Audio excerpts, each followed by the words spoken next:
revoici pour un autre cours aujourd'hui. Cette fois-ci, on va parler de pourcentage. Donc, on est dans les fractions.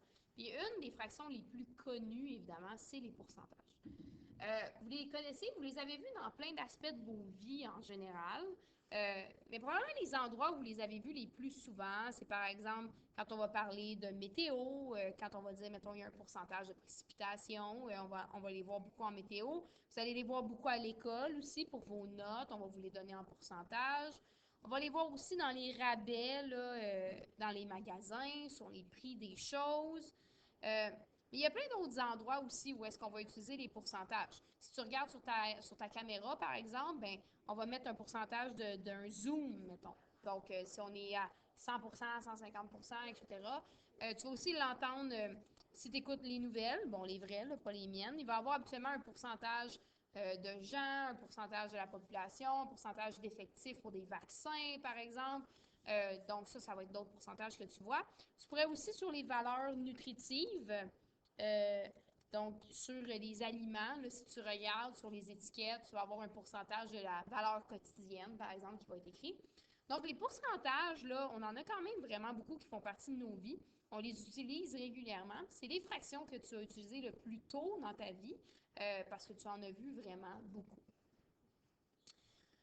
Donc, mettons qu'on regarde la possibilité de pluie, donc le pourcentage de probabilité de précipitation. Donc, par exemple, si on a 60% de chances qu'il va pleuvoir, donc si on a 60% qu'il va avoir de la pluie, ma question c'est quoi les chances qu'il ne pleuve pas? Donc, c'est quoi qui reste de ce 100%-là? Il va nous rester 40% qui n'aurait pas de pluie. Donc, pour le trouver, j'ai pris mon 100%, qui est mon entier, puis j'ai été y enlever le 60% qu'on avait déjà, pour nous donner le 40% qui reste. Donc, 100% va toujours être l'entier, va toujours être le tout qu'on cherche quand on va parler fraction et pourcentage. Donc, si tu as eu 60% dans un examen qui était sur 20, on veut savoir tu as eu combien de points. Donc, ici, en fait, ce qu'on cherche, c'est une fraction équivalente à un pourcentage. 60%, c'est toujours 60 sur 100. Donc, le dénominateur va toujours être sur 100, c'est ça que le symbole indique. Donc, ma question, c'est savoir si l'examen était sur 20, ici, je vais avoir eu combien de points. Pour le trouver, on va aller faire, dans le fond, la fraction équivalente à 60 sur 100. Mais je veux savoir sur 20, ça va être combien. Donc, pour passer de 20 vers 100, j'aurais fait fois 5. Ça veut dire que j'ai pris un nombre aussi, que j'ai multiplié par 5, ça m'a donné 60.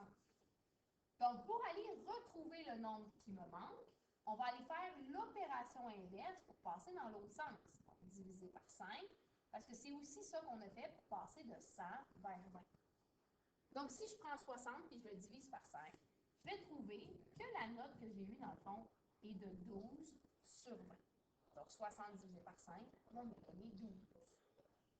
Donc, 12 sur 20, c'est la même chose que 60%. Donc, quand je te donne tes notes, habituellement, c'est le calcul que moi je fais, évidemment avec mon ordinateur, mais c'est le calcul que je fais pour te donner ta note en pourcentage.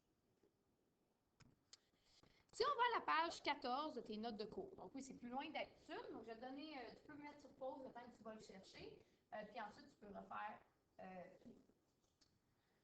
Donc, les pourcentages, c'est une fraction, toujours, mais qui va avoir un dénominateur qui va toujours être 100. On a aussi des pour 1000, pour 10 000 qui existent, donc des symboles qui vont avoir un dénominateur autre, mais le pourcent, donc, vient de pour 100. Donc, le symbole, c'est ce qu'il veut dire ici. Donc, c'est pour 100. Donc, le dénominateur va être 100 parce que c'est pour 100. Si on va faire le symbole pour 1000, donc ici, le dénominateur serait 1000. OK. Donc, ici, si on regarde l'exemple, on a 85 sur 100, ça va être équivalent à 85%. La partie décimale, on ne s'en occupera pas aujourd'hui. On va aller avec juste la partie fractionnelle. Donc, si on descend un peu, je vous ai mis ici les fractions les plus connues. Donc, par exemple, si j'ai 10 sur 10 ou 20 sur 20 ou n'importe quoi comme ça, bien, c'est équivalent à avoir eu tout bon, donc avoir eu 100%. C'est aussi l'équivalent d'avoir eu un entier. Si on faisait la représentation de 100% sur le disque qu'on a juste ici, ça serait toute la surface. Donc ça, c'est tous les points, ou 100% de la fraction. Si on regarde 3 quarts, cette fois-ci, mais 3 quarts, c'est la même chose que 75 sur 100. Pour passer à des centièmes, ce qu'on a fait, on a été faire fois 25 au dénominateur pour passer vers 100. Donc, on doit faire la même chose en haut, fois 25 pour aller chercher 75. Donc, 75 sur 100, c'est la même chose que 3 quarts. Si on veut, on pourrait aller le tracer sur le cercle qu'on a juste ici. Donc, je ferai des quarts d'abord, et ensuite, on en prend 3 sur 4 pour vous donner des 75%. Ou 3 quarts, c'est la même chose. 50%, représenté par la moitié. Si on avait voulu les mettre sur le même dénominateur encore, donc on aurait pu écrire 50 sur 100. Donc on aurait fait fois 50 au dénominateur. Même chose au numérateur pour arriver à 100 et 50 respectivement. Donc ici, fois 50, c'est ce qu'on aurait besoin de faire pour arriver à la fraction sur 100. Si on regarde notre disque qu'on a juste ici, 50% serait la moitié de ton disque. Donc, ça ressemblerait à ça. Ensuite, un quart, même chose. Cette fois-ci, on veut encore une fois le mettre sur 100. Donc, si on va aller faire une fraction sur 100, on sait qu'on doit faire fois 25 pour pouvoir arriver à 100. On doit faire la même chose en haut, pour 25 sur 100, donc 25%. Si on voulait faire le dessin, donc on pourrait encore une fois le séparer en 4, vu que c'est des quarts, et on en sélectionner 1 sur 4. Ça, c'est l'équivalent de 25%. Si on y va avec un dixième, on pourrait encore une fois le mettre sur 100. Cette fois-ci, on aurait fait fois 10 au dénominateur pour passer de 10 vers 100. On doit faire la même chose en haut pour 10 centièmes. Ou 10% si on l'écrit avec le symbole. Bon, là, cette fois-ci, il faudrait diviser en 10 notre disque qu'on a juste ici. Je vais commencer par le diviser en 2, puis ensuite, je vais le diviser en 5. Bon, on y va à la main, là, donc c'est pas obligé d'être parfait. Donc, le mien est loin d'être parfait. Mettons qu'on y va un petit peu plus joli, ici, un peu plus joli. Bon, c'est pas si mal. Donc, ça ressemble à peu près à ça. Donc, j'ai divisé d'abord en 2, puis ensuite, j'ai fait des cinquièmes de chaque côté.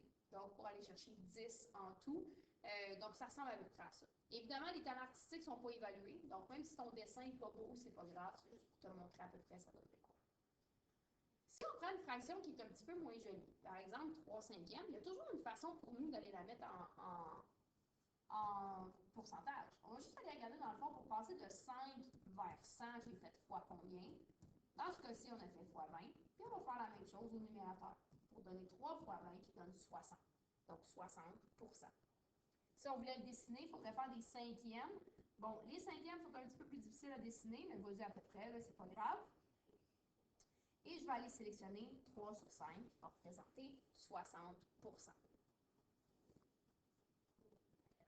À droite ici, vous avez quelques exemples sur comment est-ce qu'on va placer maintenant une fraction dans un pourcentage qui va des fois tomber un peu moins beau que celui qu'on avait ici à gauche. Donc, mettons qu'on prend un cinquième, je vais aller le mettre en pourcent. On va aller se poser la question, on va aller se dire par quoi est-ce que j'ai multiplié 5 pour arriver à 100. On a fait fois 20 pour faire la même chose en haut, donc 20 sur 100, qui est la même chose que 20%. Si on regarde un tiers cette fois-ci, il n'existe pas vraiment de nombre par lequel on peut multiplier un tiers pour nous donner 100. Parce que 3 fois rien d'entier va me donner 100. On va le sauter pour l'instant, on va en reparler juste quand on va s'en aller dans les nombres décimaux après Noël. Si on regarde 6 quinzièmes cette fois-ci, encore une fois, des quinzièmes, il n'y a pas vraiment un nombre par lequel je peux multiplier 15, en tout cas pas un nombre entier, qui va me donner 100. Sauf que la fraction, elle est réductible par contre. Donc ici, je vais commencer par aller la réduire pour voir si c'est possible pour moi ensuite d'aller la mettre sur 100. Donc si on marque 6 et 15, les deux se divisent par 3. Donc je vais commencer par faire ça. Au numérateur, vous se retrouvez avec un 2, et au dénominateur, 5. Maintenant, passer de 5 vers 100, c'est possible. Donc, on va aller mettre sur 100 et on va aller regarder par quoi je multiplie 5 pour arriver à 100. On va faire fois 20. Je fais la même chose en haut qui va me donner 40 sur 100. Donc, ici, c'est l'équivalent d'avoir 40%. Si on regarde 6 vingtièmes, même principe. Cette fois-ci, même des vingtièmes, vingtième, ça s'envoie direct en 100 sur 100. Si on fait x5 à 20, on va se retrouver avec 100. Donc, on peut faire la même chose en haut. 6 fois 5 va me donner 30. Donc, c'est équivalent à avoir 30. Donc, c'est toujours le même principe. On essaie d'aller chercher un dénominateur de 100. Si on va aller dans l'autre sens, donc passer d'un pourcentage vers une fraction plus réduite, on peut juste réduire normalement. On n'est pas obligé de faire rien de spécial.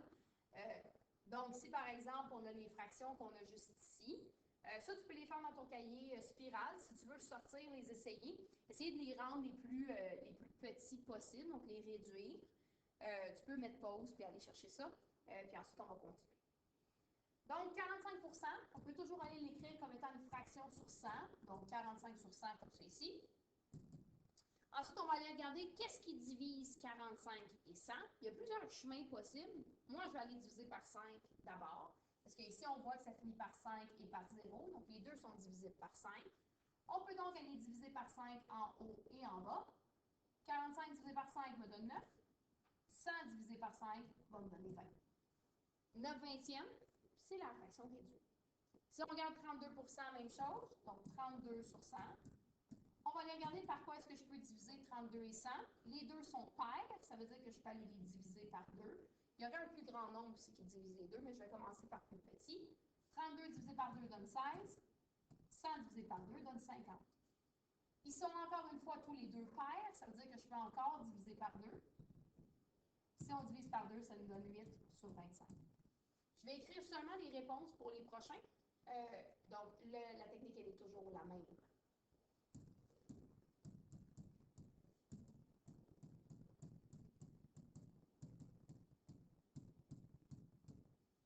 Donc, voici pour la réponse. Donc, 22 25e est équivalent à avoir 88 Cette fois-ci, on veut passer d'une fraction vers le pourcentage. Donc, encore une fois, tu peux commencer sans moi et ensuite aller voir les réponses si tu as besoin. Mais moi, je vais aller les mettre directement en pourcentage. Donc, le but, c'est toujours d'aller mettre un dénominateur de 100. Donc, ici, pour passer de 10 vers 100, j'ai fait x 10. On doit faire la même chose en haut. Donc, ici, on se retrouve avec 70 sur 100. Donc, ici, si on continue avec 20, on va aller prendre ici 100 comme dénominateur. Si on passe de 20 vers 100, on a fait x 5. On va faire la même chose en haut pour 30 sur 100. Donc, 30 On aurait fallu écrire lui aussi 70 Si on regarde les deux prochains, donc ici, 9 trentièmes. Comme tantôt, on ne peut pas passer de 30e direct à la 100, sauf qu'on peut réduire la fraction d'abord pour essayer d'aller trouver quelque chose qui se multiplie. Donc, dans ce cas-ci, on peut diviser les deux par 3. Donc, ce qui va nous donner au numérateur 3 et au dénominateur 10.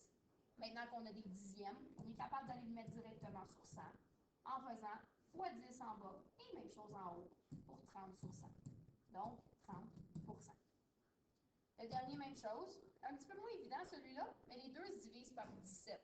Si tu fais la division par 17 en haut et en bas, donc beaucoup plus difficile, on va y trouver un cinquième.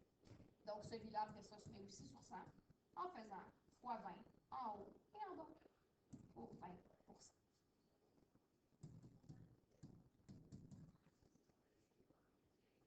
J'espère que c'était clair. Voici le devoir. Donc, quand tu as terminé, tu peux venir nous rejoindre. Donc, bye tout le monde.